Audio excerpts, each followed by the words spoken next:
Hey everyone, it's Road to Retire, the channel where I try to retire early with the help of side hustles. I talk about those, personal finance, investing, my personal lifestyle choices. If you're into that kind of stuff, subscribe and follow my journey. So you see the title of this video is Debt Evil. Is all debt evil? And cue the Dave Ramsey thumbnail, but nonetheless, is all debt evil? I want to talk about it from a person who just recently financed a truck, a really expensive truck, over $60,000. I put virtually no money down, and this would be a huge no-no in the personal finance world. Do I have any regrets? So first of all, I'm not going to approach this from a biblical standpoint. I am not very religious.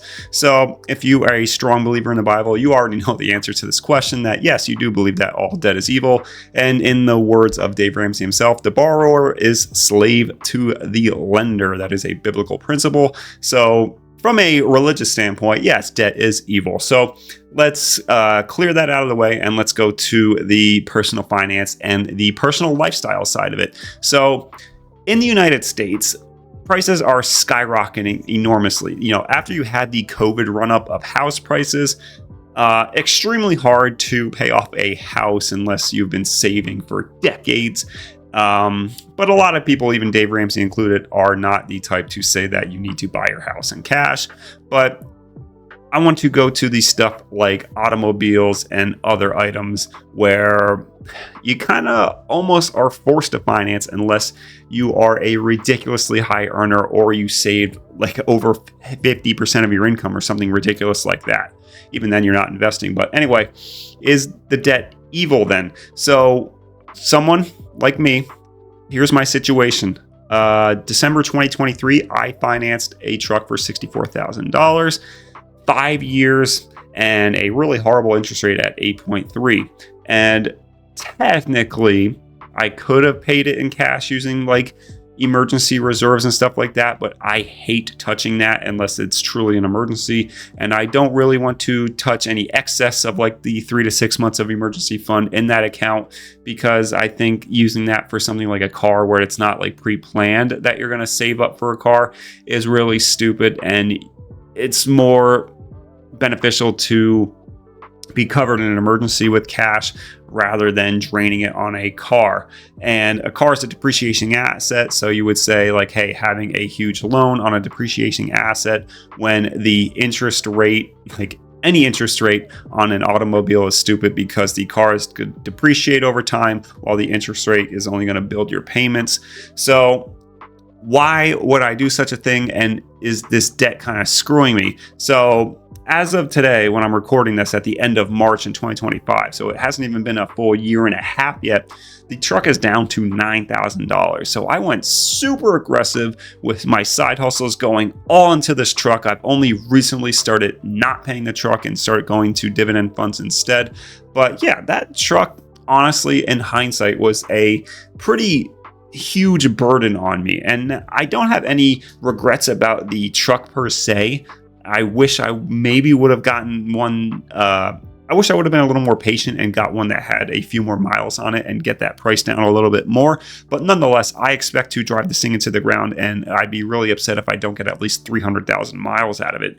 So is debt evil? It can be. It can be your worst enemy, and you have to really consider what you are getting in debt for. So if you're using credit cards and you are not paying off the balance every month, that is 100% evil. That is the worst debt you could possibly have. Interest rates are soaring north of 20% for credit cards, and how can you possibly make money when you are paying 20% interest on anything in life? Now, look, the 8.3 I had my truck wasn't great, but I refinanced within like 3 months and got it down to 5.9. And nonetheless, I was paying it down as aggressively as possible with side hustles. If you have a credit card, you got to go balls to the wall and pay that thing off immediately. There is no good thing that could happen about keeping a credit card around.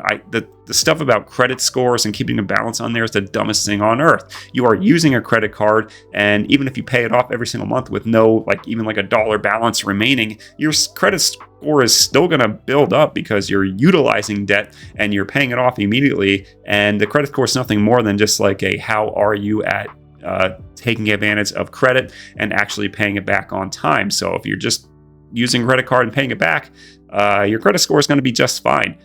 it's this theory of like leaving a balance on just for that kind of purposes is really stupid. And first of all, what are you trying to raise your credit score for in the first place? Are you trying to get more debt down the line? Are you trying to get better interest rates? Because let me tell you something. The truck where I got an 8.3% loan, my credit score at the time was 790, which is really good. So, you know, the idea that like you need a good credit score to get lower rates down the line is kind of bullshit. Maybe if I had a bad credit score instead of 8.3, I would have got like 8.6. But honestly, the only thing that matters is macroeconomics versus like your personal finances. Like, sure, if you declared bankruptcy and your credit score was like 500 or some crappy number or whatever it is. I don't even know what the lowest you can be on a FICO. But yeah, maybe you'll have a harder time getting that stuff. But if you just have like mediocre credit, like if you use like a credit card and pay it off, and that's really the only debt you have, like you'll still get a fine interest rate. It's all dependent on how are the macroeconomics in the country at the time.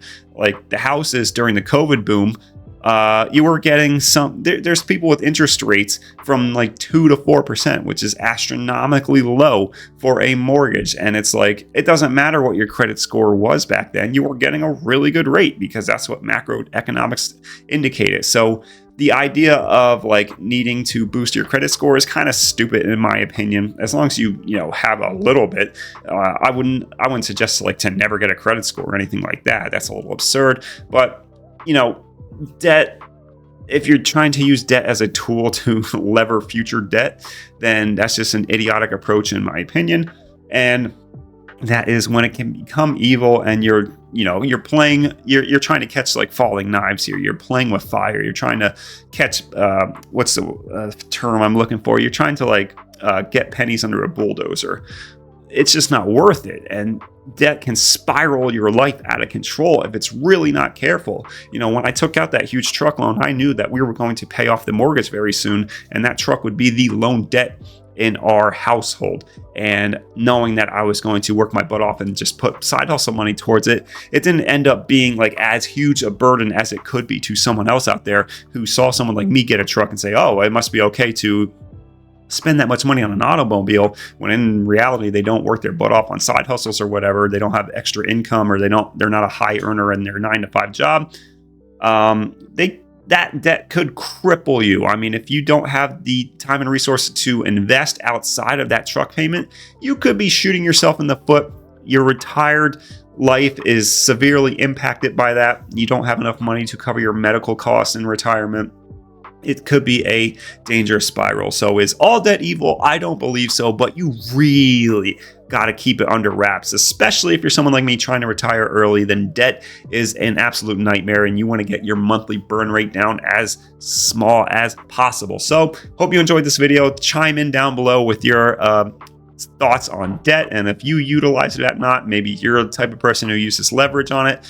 Nonetheless, hope you enjoyed the video. See everyone on the next one.